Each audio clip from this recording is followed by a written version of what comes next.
I learned about real consequences when I was a kid. I got punched in the face quite a bit.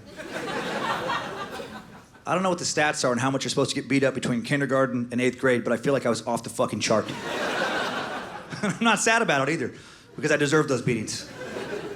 Right? I possessed a real terrible combination of having a real smart mouth and poor defensive fighting skills. And over, I would aggressively, verbally antagonize somebody to their face, until they couldn't take it, and then they would snap and pop me, oftentimes in my face. And over time, I learned, I don't care for that. They don't like it when I do that. And it made me a better adult.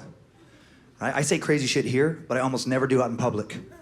Right? Because I try to be very polite. I'm actually very quiet out in society, trying to be respectful of others.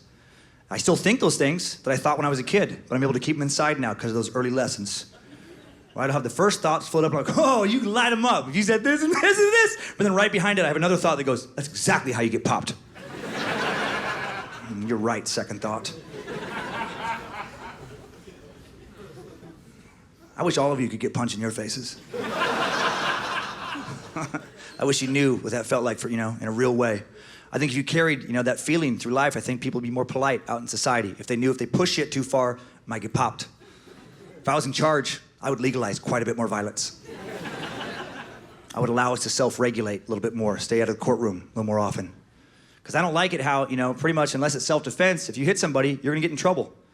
When I hear about somebody getting hit, I don't immediately feel sorry for them. My first thought is actually, what did you do? Right? Sometimes nothing, sometimes quite a bit. Context should matter when it comes to crimes. A lot more. Like if some guy at a club later tonight sucker punches a stranger, that's not okay. That guy should get in a lot of trouble, just punching somebody for their own sick amusement. But what if it's very different? What if some guy punches some other guy because that guy kept calling his girlfriend a trashy bitch? He asked him to stop, he didn't stop. One more time, I'm gonna pop you. He does it one more time, he hits him. To me, that's not a crime. That's a life lesson, right? Yeah, what made you think you could just keep antagonizing somebody like that? But I will say, court cases could get more tricky if we go down this road. Because if you open up the door to more context, you gotta keep digging in a lot of situations, find out who really was at fault. In that last situation, you gotta ask yourself, yeah, but why did he call her a trashy bitch? What did she do? Was it warranted? What if he said that because earlier in the evening, he was clearly next in line for a drink, right? Everybody knew it. He made solid eye contact with the bartender. Affirmation nod. His turn.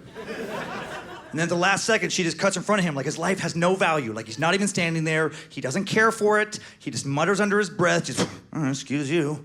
And she hears that and she doesn't like it. And when she gets her drink, she turns around, throws it in his face. Like a trashy bitch would.